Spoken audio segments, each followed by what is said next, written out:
Sometimes the peace we seek outside is only there to confront the unrest within. Ethan, Carter, and Maya sat on the terrace of the stunning lakeside lodge in Vermont.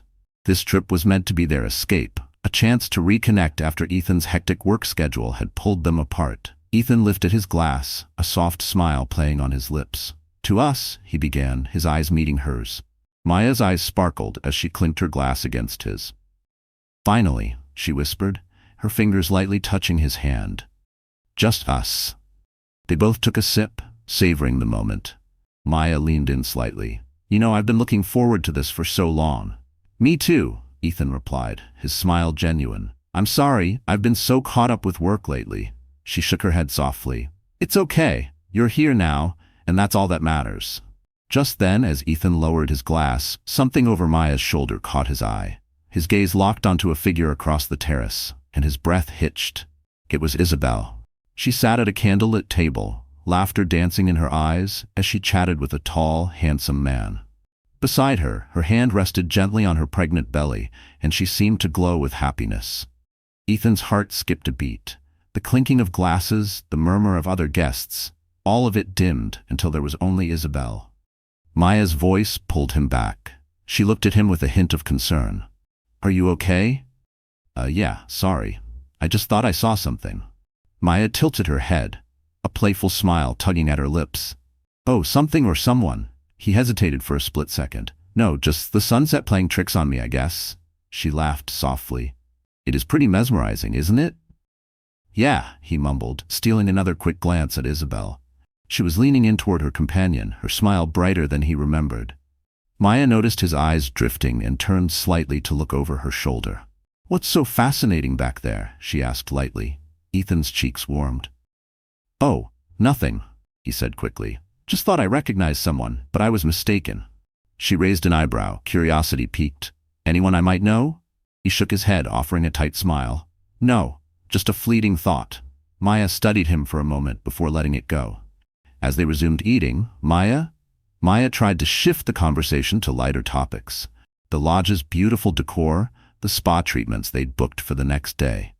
Ethan nodded along, but his responses were delayed, his nods mechanical. His mind kept circling the same impossible questions, wandering back to Isabelle. Questions swirled in his head. Who was the man with her? Was she really pregnant? How long had it been? "Ethan," Maya's voice broke through his thoughts again.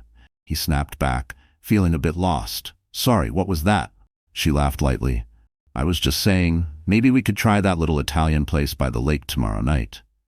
"Yeah, sounds good," he agreed, but his tone lacked the warmth she was hoping for. She gave him a searching look. "Are you sure you're all right? You seem distracted." He sighed softly. "I'm fine, just a bit tired from the flight." Maya didn't buy it. Not fully. His eyes were distant, as if he were still somewhere else entirely. "Maybe we should call it an early night then?" "Maybe that's a good idea," he admitted. As they stood up to leave, Maya looped her arm through his. As they walked past Isabelle's table, Ethan couldn't help but glance over. Isabelle looked up at that exact moment. Her eyes met his, and time seemed to freeze. There was a flicker of recognition, maybe surprise, but she quickly looked away, turning her attention back to her companion. Ethan's stomach turned. That glance had spoken more than words could have. Maya felt him tense beside her. "Ethan, seriously, what's going on?" She stopped walking, gently pulling him to face her. "You've been acting strange since dinner started. If something's bothering you, you can tell me." He hesitated, searching her eyes. I thought I saw someone I used to know. Brought back some memories, that's all." She softened. "Do you want to talk about it?" He shook his head. "No. It's in the past. I'm here with you now." But even as he said it, guilt twisted in his chest. It wasn't the whole truth, and they both felt it. "Okay," she said quietly. "But if you change your mind, I'm here to listen." "Thanks," he replied, grateful yet conflicted. Maya tightened her grip on his arm. If he was going to keep retreating into his head, she decided she'd find a way to pull him back out, even if it meant confronting whatever ghost still haunted him. But as they headed back to their suite, the image of Isabelle's smile stayed with him, a haunting reminder of what once was, and what could never be again. Back in their suite, the room glowed softly. Maya moved quietly around the room, setting the scene with deliberate care. She poured them each a glass of wine and lit a single candle on the coffee table, its flickering flame adding a touch of intimacy. She wanted to erase the strange tension that had hovered over their dinner, to remind Ethan why they had come here in the first place. "This is what we needed," her voice warm and encouraging. "No phones, no meetings, just us." Ethan allowed himself to be led to the couch, sinking into the cushion beside her. He took a sip of his wine, the cool liquid grounding him as he glanced at Maya. Her expression was open, hopeful, and it tugged at something deep in him. "I know I've been distracted lately," he began. "I've let work, other things, take over, and I've been putting everything else on the back burner, including you. And I hate that." Maya studied him for a moment, her fingers grazing his as she set her wineglass down. "It's not just work, is it?" she asked gently. "There's something else. I can feel it." Ethan hesitated, the weight of her words pressing on him. "Maya, He stopped, exhaling sharply as he looked down at their intertwined hands. "It's not easy to explain." "Then don't," she said quickly, cutting him off. "Don't try to explain it. Just talk to me. Tell me what you're feeling." "I'm feeling like I've been so wrapped up in everything else that I've lost sight of what really matters," he admitted, his voice rough. "And I don't want to keep making that mistake. Not with you." Maya's heart softened at his words, but she wasn't ready to let him off the hook entirely. "Ethan," she said, leaning in closer, "I need to know that I'm not just something you come back to when you're tired of everything else. I need to know that you see me, really see me." Ethan reached up, cupping her face gently in his hand. His eyes searched hers, and for the first time that night, he felt like he was fully present. "I see you," he said quietly, but with conviction. "You're the one thing in my life that feels real, Maya. I don't want to lose that." Maya let out a small, shaky laugh, the tension in her chest easing slightly. "You're not going to lose me," she said, her hand covering his. Ethan pulled her closer, his arm wrapping around her as she rested her head on his shoulder, determined to show her how much she meant to him. Ethan suggested they explore the lodge's private lakeshore under the stars. Maya, touched by the gesture, quickly agreed. The moon hung high in the sky, its silver light shimmering on the still lake. The sound of the water was soothing, rhythmic, a natural melody that seemed to wash away the noise in Ethan's mind, even if only for a little while. "This feels like one of those movie moments," she said, her voice light and teasing. "Are you about to propose, or confess to being a secret spy?" Ethan chuckled, shaking his head. "Neither," he said, his tone warm but edged with something unspoken. "I just wanted to do something special." She squeezed his hand. "You didn't have to go to all this trouble, you know. Just being here with you is enough." They reached the shore, the cool sand beneath their feet as they walked along the private lakeside. Ethan spread out the blanket carefully, motioning for Maya to sit. They sat in silence for a while, the gentle lap of the water their only company. But even in the stillness, Ethan's chest felt tight, as if something unspoken sat between them. Then Maya shifted, her voice turning playful. "Do you remember the first time we went to the lake together? You fell asleep in the sun and got the worst sunburn of your life." Ethan laughed, shaking his head. "I looked like a lobster for a week." "You were so stubborn," Maya said, laughing with him. "I told you to wear sunscreen, but you said, 'Nah, I never burn.'" "Well, lesson learned," Ethan replied, grinning. "I haven't gone without sunscreen since." They exchanged stories and memories, their laughter mingling with the soft sounds of the water. With each shared memory, Maya leaned in closer, hoping, maybe foolishly, that the man she loved was still somewhere behind those distracted eyes. Ethan tried to stay present, to give himself to this moment. But every smile felt like a stretch. Every laugh, slightly delayed, it felt easy, natural, like peeling back the layers of a shared history they'd almost forgotten. As they returned to their suite, the air between them felt lighter. The tension that had shadowed their trip had momentarily lifted. Maya lingered by the doorframe, watching Ethan pour 2 glasses of wine. "Tonight felt different," she said softly, "like we were finally on the same page again." She hesitated, her lips pressing together briefly. "It's been a while since I felt that." He looked at her, really looked at her, and the sincerity in her eyes made his chest tighten. "I don't want to mess this up," he said quietly, his voice almost breaking. I don't want to lose you.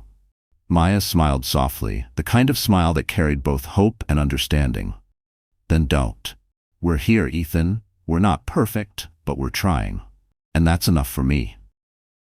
They settled onto the couch, their knees brushing as they sipped their wine.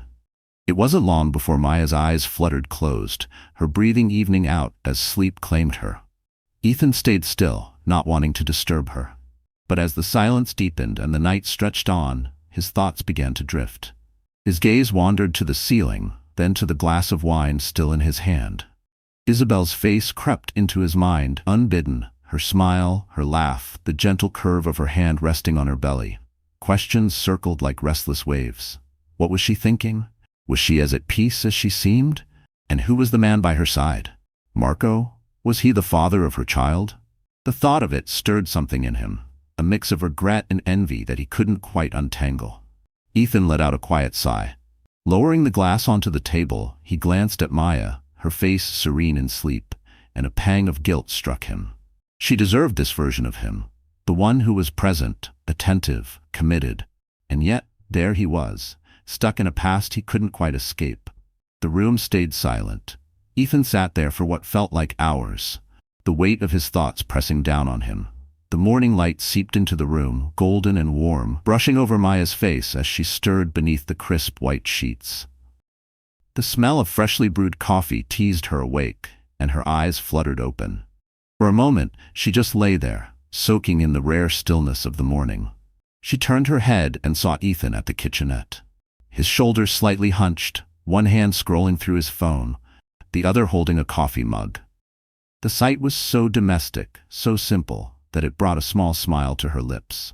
This was the Ethan she missed, the quiet, thoughtful one, not the version buried in work and meetings. "Good morning," she said, her voice still heavy with sleep. She stretched lazily, the sheets slipping off her as she sat up. Ethan turned, startled for a moment, then softened when he saw her. "Morning," he replied, walking over to hand her a cup. His fingers brushed hers briefly as he passed it to her, and she noticed how cold his hand felt. "Thought I'd let you sleep in. We've got a spa appointment in about an hour." She sipped the coffee, savoring the warmth that spread through her. This is good. You actually remembered how I like it," she teased lightly, glancing up at him. He chuckled, but the sound was muted. "It's not that hard to remember. Black, with just enough sugar to take the edge off." "Still," she said, her smile lingering as she studied him. "Did you even sleep?" she asked, the humor fading from her tone. He hesitated, his gaze flickering toward the window. "A little." Maya watched him for a moment longer. She wanted to push, to pry open whatever wall he was building. But she held back. "Not now. Not yet." "Okay," she said finally, sliding out of bed and stretching again. "If you're not thinking about work, then I hope you've got the next couple of hours planned out, because I'm officially putting you in charge of fun." Ethan smirked faintly. "I'll see what I can do. But for now, go get ready. Spa in an hour." As Maya disappeared into the bathroom, humming softly to herself, Ethan's phone buzzed on the counter. He glanced at the screen. It was a notification from the lodge's newsletter. His thumb hovered over the message, but his eyes drifted to the deck below, where Isabelle's table had been the night before. It was empty now. Now just a few chairs and a tablecloth fluttering in the breeze. He let out a sharp breath, almost angry at himself for the way his thoughts had wandered back to her. What was she doing right now? Did she even notice him last night? He opened his eyes and shook his head as though to clear it, setting the phone face down on the counter. The water in the bathroom stopped running, and Maya's soft footsteps padded back into the room. "All yours," she said, her smile bright as she ran a towel through her damp hair. "Unless you're planning on skipping the spa and leaving me to enjoy it all by myself." Ethan forced a grin, nodding as he picked up his coffee. The warmth from the mug contrasted the cold that had settled in his chest. The boutique shops were charming. They walked further into the winding row of shops. Ethan lagged slightly behind as Maya chatted with a vendor, his thoughts miles away. His eyes kept scanning, as if expecting something or someone to appear. Turning a corner to follow her into the next shop, he stopped abruptly. "Isabelle?" He froze mid-step, his breath catching as their eyes met. She was holding a delicate scarf, Her face shifted from surprise to a composed calm that he recognized all too well. A calm that used to disarm him. A calm that now made his stomach turn. "Ethan," she said, her tone cool and steady. "Isabelle?" he replied, his voice tight, controlled. Maya emerged from behind him, holding a carved wooden loon. "Ethan, what do you think of?" She stopped, her words hanging in the air as she took in the scene. Her brow furrowed, her gaze darting between Ethan and Isabelle. "You must be Isabelle," her voice clipped, the forced politeness barely masking the edge in her tone. Isabelle glanced at her. "And you? You must be Maya," she said, stepping closer to Ethan, her fingers brushing his arm, a subtle but deliberate move, one that didn't go unnoticed. "Ethan's girlfriend." Isabelle's lips twitched into the faintest hint of a smile. "Nice to meet you, Maya," she said, her voice smooth, almost too smooth. Her eyes flicked back to Ethan briefly before she added, "Well, I'll leave you two to it. Enjoy the rest of your trip." Before either of them could respond, Isabelle turned and walked away, the soft rustle of the scarf in her hand the only sound breaking the heavy silence. Ethan stood frozen, pulse quickening, unsure whether what just happened was real or something out of a recurring dream. Maya waited until Isabelle was out of sight before rounding on Ethan. "That was her, wasn't it?" "Yes," he said, his tone clipped. He avoided her gaze, staring at a display of necklaces as though they held the answers he needed. Maya's jaw tightened. "And you weren't planning to mention that she's here? That she's pregnant? Or were you just going to keep sneaking glances and hope I didn't notice?" "It's not like that," Ethan said quickly. Finally, he met her eyes. "I didn't even know she was here until last night. But you've been acting weird ever since, so don't tell me it doesn't matter, Ethan, because clearly it does," she said, her voice tight with frustration. He exhaled sharply, running a hand through his hair. The pressure building in his chest had nowhere to go. "It doesn't matter, Maya. She's part of the past. That's all." "Is she?" Maya asked, her voice low but pointed. Her eyes searched his face, desperate for some reassurance. "Because right now, it feels like she's still in your head." Ethan's throat tightened. He wanted to say something, anything, to ease the storm he saw brewing in her eyes, but the words wouldn't come. Instead, he looked away. The silence between them was heavy and suffocating. Maya shook her head, stepping back. "You can't even answer me. That says everything." "Maya, stop," he said, his voice quieter now, almost pleading. "Don't make this into something it's not." She let out a bitter laugh. "Into something it's not? Ethan, I just watched another woman touch your arm like she still knows where she fits in your story." "Then tell me what it is," she shot back, her voice rising slightly before she caught herself. "Ethan, I need you to figure it out, because I won't be second to someone who walked away from you." He looked at her, the pain in her voice slicing through him. A part of him wanted to reach out to pull her close, but the weight of his hesitation held him still. "You're not second, Maya. You're everything." He stopped, swallowing hard. "I just wasn't expecting this. Neither was I, but I deserve better than being caught in the middle of your unfinished business." Without waiting for a response, she turned and walked away, leaving him standing there. He didn't follow, and that silence, that choice, cut deeper than any argument could have. Isabelle sat on the edge of the balcony chair, her eyes fixed on the endless horizon. In her hands, a cup of tea had grown lukewarm, forgotten in her lap. Marco stepped out. He carried a fresh cup and handed it to her. "You're a million miles away," he said, settling into the chair beside her. His tone was gentle, but the knowing look in his eyes betrayed his concern. Isabelle accepted the tea, wrapping her fingers around the warm ceramic. "I ran into him," she said softly. "And his girlfriend." "How did that go?" She let out a breath, shaking her head. "It wasn't much, just a few words, but it startled me." Her fingers fidgeted with the edge of the teacup, her eyes clouded. His eyes, they still carried all the things we never said. "I thought I'd buried all of that. Him, the past, the pain. Seeing him again, though, it felt like reopening a door I swore I'd locked for good." Marco leaned back, crossing his arms. "Does it bother you?" Isabelle paused, the silence stretching between them. "Not in the way you might think." "I don't miss him, Marco." "I don't want him back," Isabelle said softly. "But it surprised me, seeing him with her, laughing, smiling. It was strange. I couldn't tell if I felt relief or..." She trailed off, searching for the right word. Sadness, maybe, both. For a long time, I thought we were building something unshakable, but all we really did was build walls, around each other, around ourselves. She glanced at Marco, her hand drifting unconsciously to her belly. And then one day, it all just crumbled. Ethan? He had this way of making everything feel like it was just slipping through his fingers. He could never see what he had right in front of him, because he was always chasing something else. Something bigger. Something better. Marco nodded. You're stronger now, Isabelle. You know that, don't you? She gave him a faint smile, her eyes reflecting a mix of gratitude and determination. I do.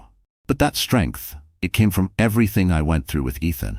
The heartbreak, the anger, the guilt, even the forgiveness. I had to break, to rebuild.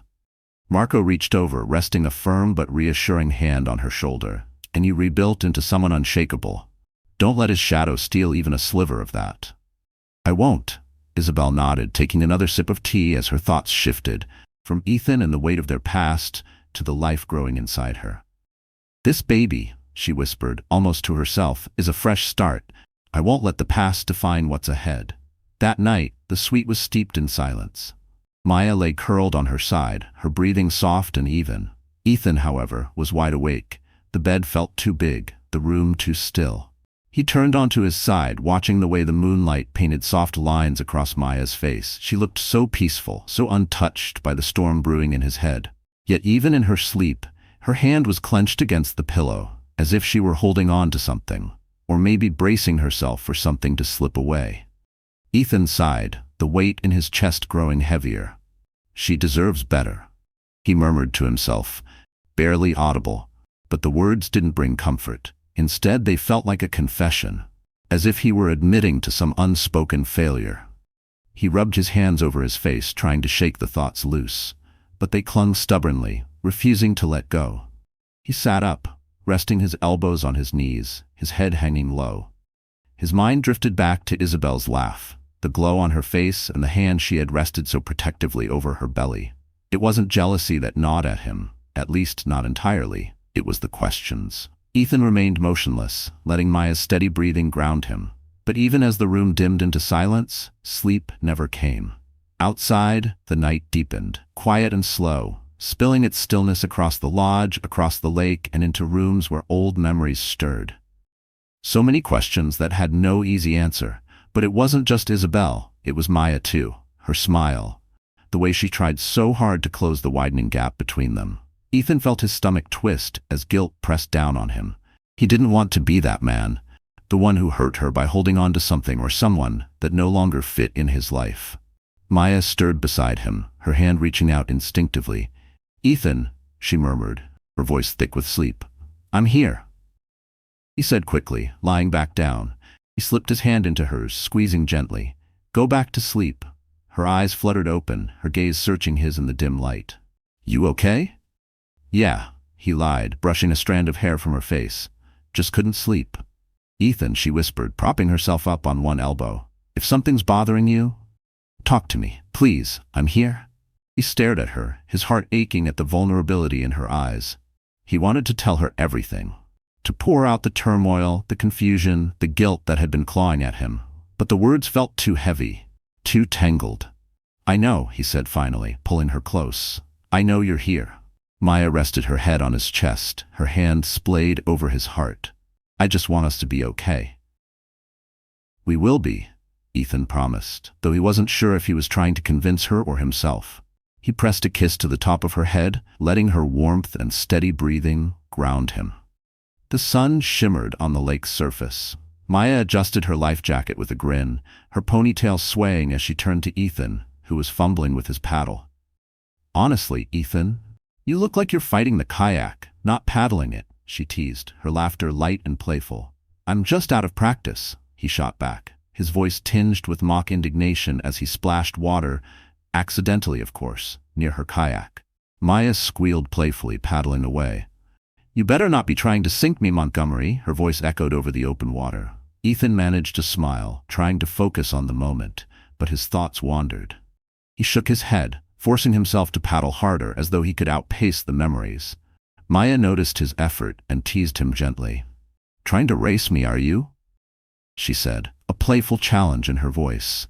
Just keeping up, Ethan replied with a faint smirk, though his grip on the paddle tightened. By the time they returned to the lodge, Maya was glowing from the day's adventure. Later, as they dressed for dinner, the polished elegance of the dining room awaited them. Maya took her time. Her hair fell in soft waves over her shoulders, her flowing dress shimmering under the evening light. She caught Ethan staring and smiled. "You clean up pretty well yourself," she teased, brushing lint off his jacket.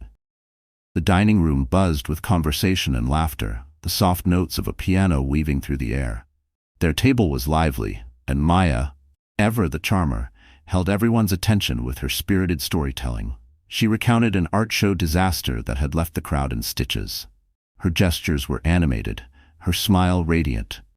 But even as she laughed, there was a flicker of tension in her eyes, like she was performing joy, not quite feeling it. But Ethan's attention wavered, his eyes darted toward the entrance, and there she was, Isabelle. She walked in with Marco, her laughter carrying easily over the room's hum. Marco stayed close, his touch lingering on her back as they greeted other guests. Isabelle's presence seemed to fill the space effortlessly, commanding attention without even trying. She hadn't seen him yet, but he couldn't take his eyes off her. She looked untouched by the past, as if she'd already rewritten the story without him. "Ethan?" Maya's voice cut through the haze. She was looking at him, her head tilted in gentle confusion. "Did you hear what I just said?" Maya's gaze didn't move from his face, but out of the corner of her eye she'd already caught the entrance of Isabelle and Marco. Maya's eyes flicked back to Ethan, catching the way his attention was magnetically drawn to Isabelle. "Oh." Her voice carried an edge. "I see." Ethan blinked, guilt flashing across his face. He felt caught, like a child with his hand in something he couldn't explain. "Maya, it's not what?" she interrupted, her voice low and sharp. "It's not you watching her like she's the only person in this room." The guests at their table exchanged awkward glances, sensing the shift in energy. Maya turned back to them, her voice light but brittle. "Excuse me, everyone, I need some air." He watched her stand and leave, the flowing fabric of her dress catching the golden light of the chandeliers. For a moment he thought to follow her, to explain. But explain what? The truth, that he couldn't stop thinking about Isabelle. That seeing her like this, so at peace, was unraveling something inside him. He clenched his fists under the table, furious with himself. Furious with the part of him that still wanted to know if Isabelle ever looked back. Instead, he stayed seated, guilt and frustration warring within him. He drained his glass in one swift motion, but the wine did little to dull the sharp edges of his thoughts. His eyes found Isabelle again, and this time she looked up. Their gazes locked for a brief, electrifying moment. Her expression was unreadable. It was as though she saw right through him, and the thought both terrified and enraged him. The laughter around him grew louder, the world moving on as if his inner turmoil didn't exist. He felt like an outsider in his own life, the noise and chatter around him fading into. The background faded as the weight of his unresolved past bore down on him. Isabelle looked away, turning her attention back to Marco. The gesture, simple and unintentional, struck him harder than he expected. She was happy, truly happy, and it wasn't because of him. He exhaled sharply, the realization leaving an ache in his chest that he couldn't name.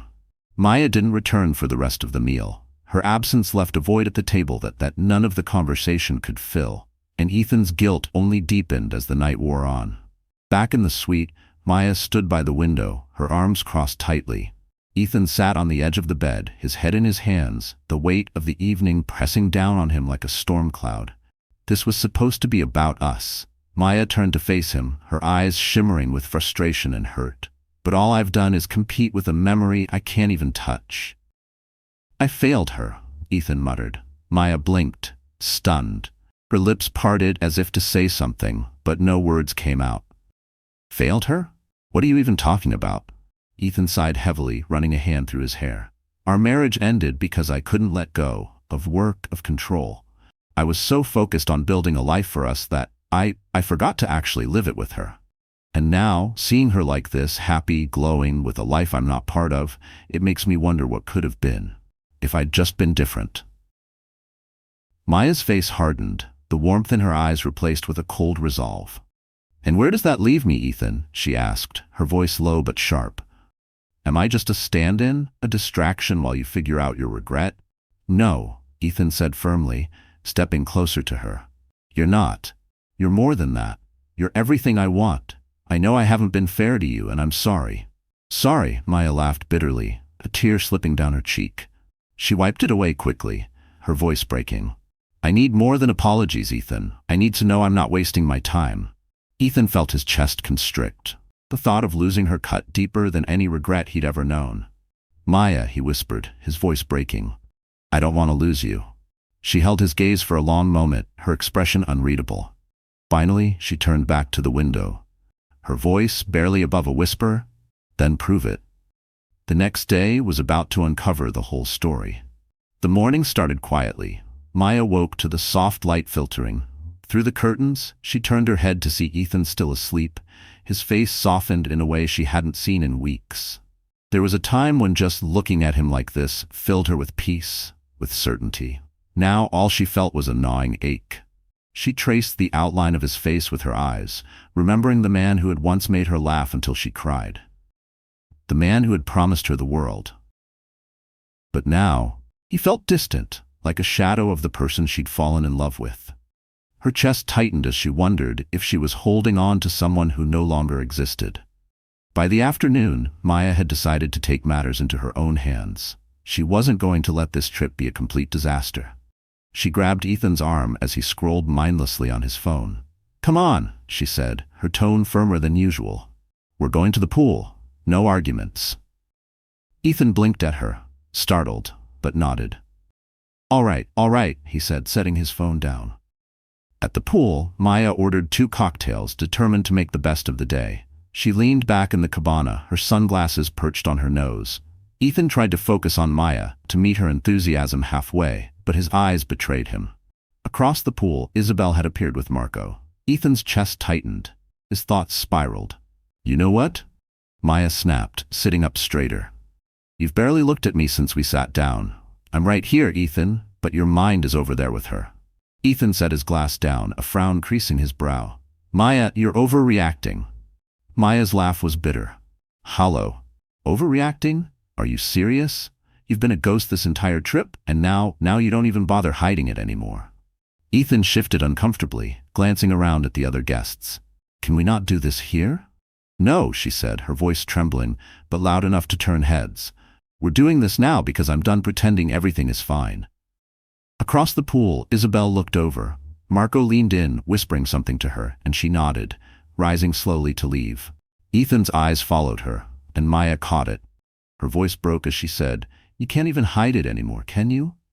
"Maya, please," Ethan said, standing abruptly. He reached for her hand, but she pulled away. Her chair scraped loudly against the tiles as she stood. "Don't touch me," she said, her voice cracking. "I don't need you to tell me you're sorry or that you'll fix this." Ethan's heart sank, and for a moment he couldn't speak. The truth was tangled in his throat, too messy to unravel here, under the judgmental gazes of strangers. He could feel the walls closing in, not from the people around them, but from the look in Maya's eyes.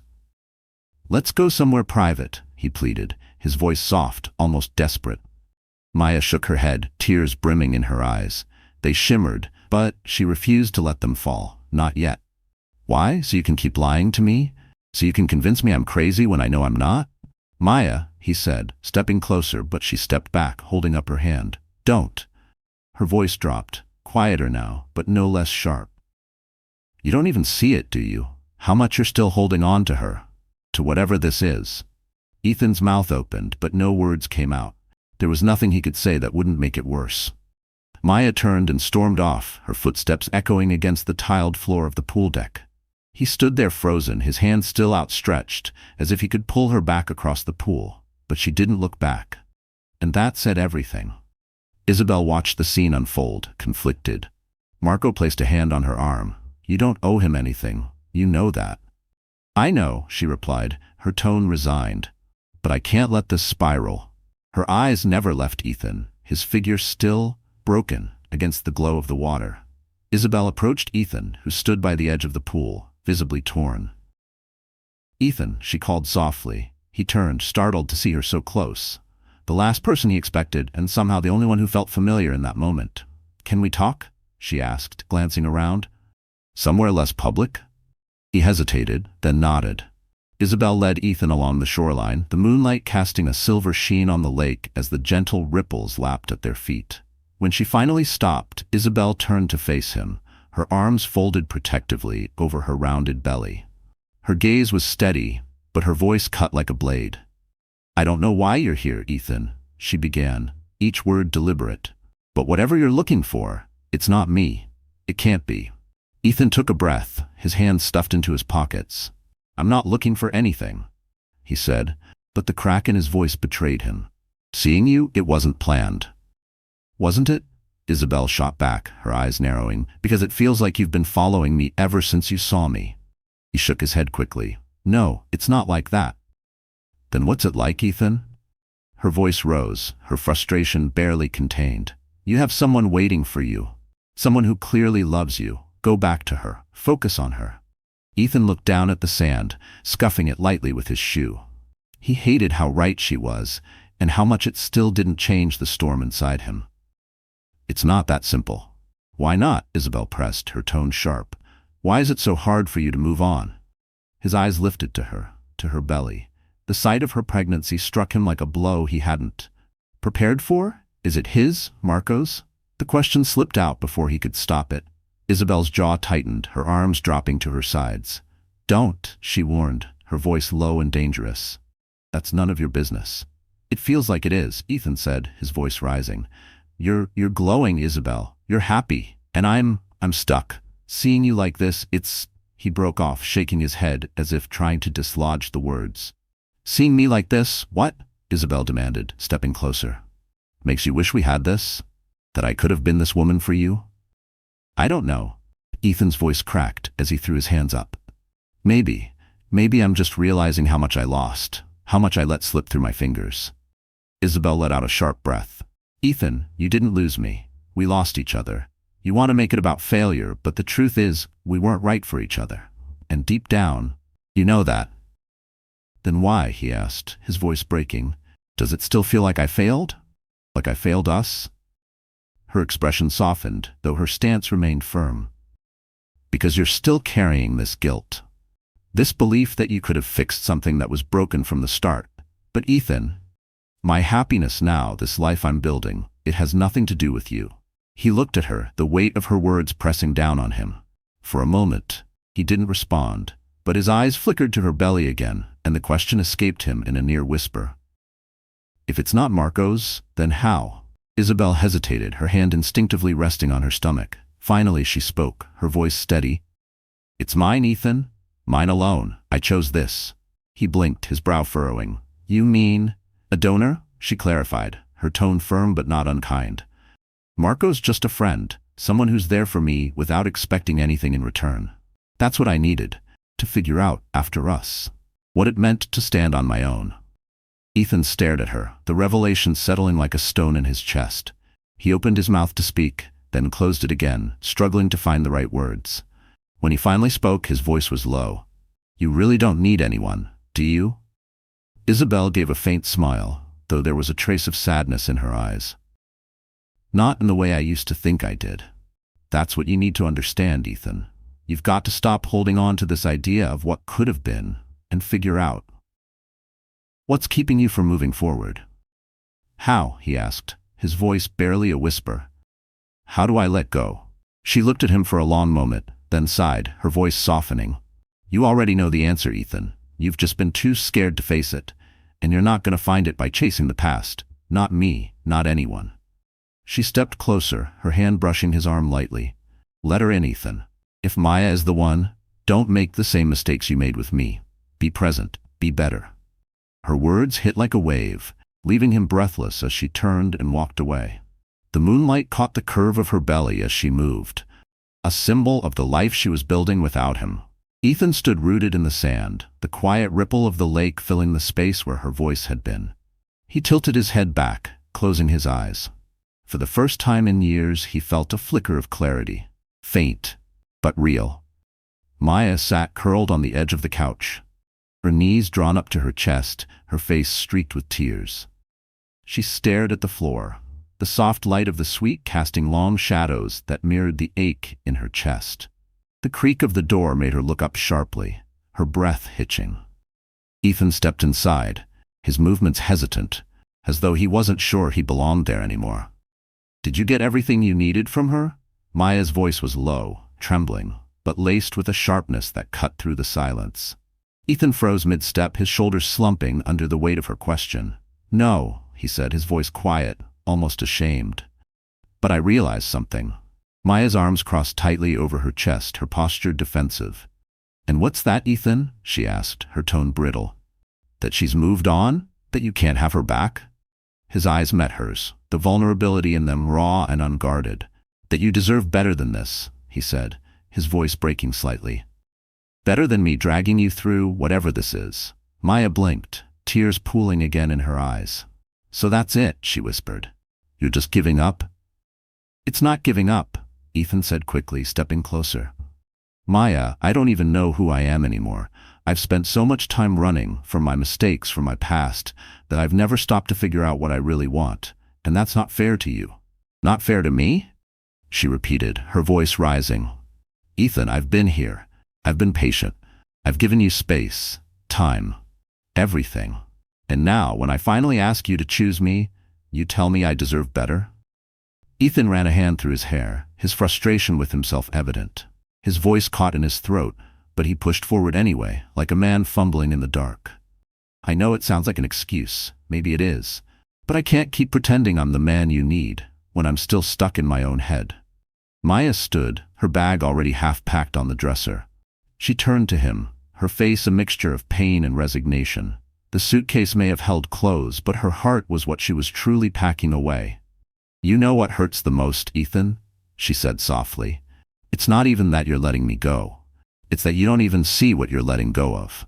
Her words struck him like a blow, his head lowering as he tried to gather his thoughts. "Maya, he began, but she held up a hand. "No, don't," she said firmly. "I've been praying about this, Ethan, asking for clarity, begging for answers. And you know what I've realized?" Her voice cracked, but she pushed through. "I can't save you. Only you can do that. And maybe you need time to figure it out. But I can't keep losing myself while I wait for you."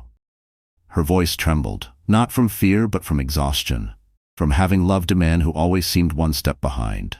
Ethan's throat tightened, his heart pounding. "I don't want to hurt you." "Well, congratulations," she said bitterly, a tear slipping down her cheek. "You already have." The weight of her words settled heavily between them, the silence stretching until it became unbearable. Finally, Ethan nodded, his voice soft, but his eyes never lifted, as if meeting her gaze would make it real. "I'm sorry, Maya. I'm so sorry." She exhaled shakily, picking up her bag and slinging it over her shoulder.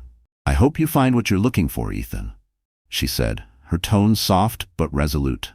Not angry, not begging, just done. He opened his mouth to respond, but no words came. Instead, he watched as she walked to the door, pausing only briefly before stepping out. The door clicked shut behind her, and with it, the last tether of the life they'd been trying to build together. The next day, Isabelle and Marco prepared to leave the lodge. As they checked out, she spotted Ethan watching from the lobby. For a moment, their eyes met, a silent understanding passing between them. She gave him a faint nod before turning away, her hand resting gently on her belly. No words, no need. The past had finally gone quiet. Ethan stood by the window of his suite, watching the waves crash softly against the lakeshore. Maya was gone. Isabelle was gone. And he was left alone with his thoughts. For the first time in years, he allowed himself to feel the full weight of his choices. And for the first time, he began to think about what it means to truly let go. A few days later, Ethan lingered in the lodge lobby, waiting for his car to arrive. The lakeside ambiance that once felt like an escape now felt heavy, weighted with memories of Maya, Isabelle, and the emotional turmoil of the past week. Even the soft hush of the water seemed to echo with everything he hadn't said. As the staff bustled around him, Ethan spotted a family checking in, their laughter filling the air. He watched the father lift his child onto his shoulders, the mother smiling warmly. A pang of longing shot through him. Not for that exact life, but for the version of himself who once thought he could have it. The concierge approached. "Mr. Montgomery, your car is ready." Ethan nodded but didn't move right away. His eyes drifted toward the lake one last time before he stood and headed to the exit. Before leaving, Ethan dropped a sealed envelope at the front desk. It was addressed to Isabelle. Inside, a letter he had written during one sleepless night. The words were heartfelt but succinct. "Isabelle, seeing you again reminded me of the man I was and the man I want to be. I'm sorry for the ways I failed you and for the love I couldn't hold on to. You seem happy, and you deserve that. Thank you for teaching me what I couldn't see before. Take care. Ethan." He hesitated as he handed it over, his fingers lingering on the paper a moment too long, before letting go, the way he hadn't been able to back then. The concierge promised to deliver it discreetly, and Ethan walked out of the lodge feeling a sliver of relief. Not closure exactly, but something quieter. Acceptance. Later that evening, Isabelle sat on her balcony, her baby bump framed by the golden glow of the setting sun. Marco handed her the envelope, curiosity flickering in his eyes. "From Ethan," he said simply. Isabelle took it, her fingers lingering on the seal. She opened it carefully, reading the words with quiet intensity. A mix of emotions crossed her face. Nostalgia, sadness, and a faint trace of closure. The kind of closure that doesn't come from answers, but from choosing not to need them anymore. Marco studied her. "Are you okay?" She folded the letter, setting it aside with a serene smile. "I am now," and she meant it. On the way to the airport, Ethan stared out of the car window, watching pine-lined roads and golden trees blur past. For the first time in years, his mind wasn't racing with business deals or regrets. It was still. He pulled out his phone and deleted Isabelle's contact. It wasn't an act of erasure, but of release. Then, after a long pause, he typed a message to Maya. "I hope you find everything you deserve. Thank you for showing me what love could be." He didn't expect a reply, and that was okay. Some goodbyes don't echo, they simply settle. Months later, Ethan sat in a modest office, a world away from his high-powered corporate life. He had begun volunteering at a legal aid clinic, using his skills to help those who couldn't afford representation. It wasn't glamorous, but it was fulfilling. A photo of Maya, taken during their happier times, sat on his desk. It wasn't there out of longing, but as a reminder of what he had learned about vulnerability, connection, and presence. A scar, not a wound. Isabelle cradled her newborn son in a quiet nursery, her heart swelling with love. Marco sat nearby, rocking gently in a chair, the two of them sharing a peaceful silence. As she looked down at her child, she felt an overwhelming sense of purpose. The past felt like a distant chapter, one she was grateful for, but one she was glad to leave behind. Dear friend, life, as the Stoics remind us, isn't about controlling the tides. It's about learning how to sail through them with grace. Sometimes the healing doesn't come from fixing what's broken, but from finally letting go of what we tried so hard to hold together. Ethan didn't find redemption in a grand gesture. He found it in quiet acts of acceptance, in owning his failures, in honoring the people he once loved, and in choosing to become someone better. And Isabelle, she didn't need an apology to move on. She simply needed to remember her worth and protect the peace she fought to build. In the end, both walked away, not with regret, but with wisdom, etched deep like ripples in still water. We cannot rewrite the past, but we can choose what kind of story it becomes. If this story moved you, gave you pause, or helped you reflect, go ahead and like the video, share it with someone who needs it, and don't forget to subscribe for more stories that speak to the soul.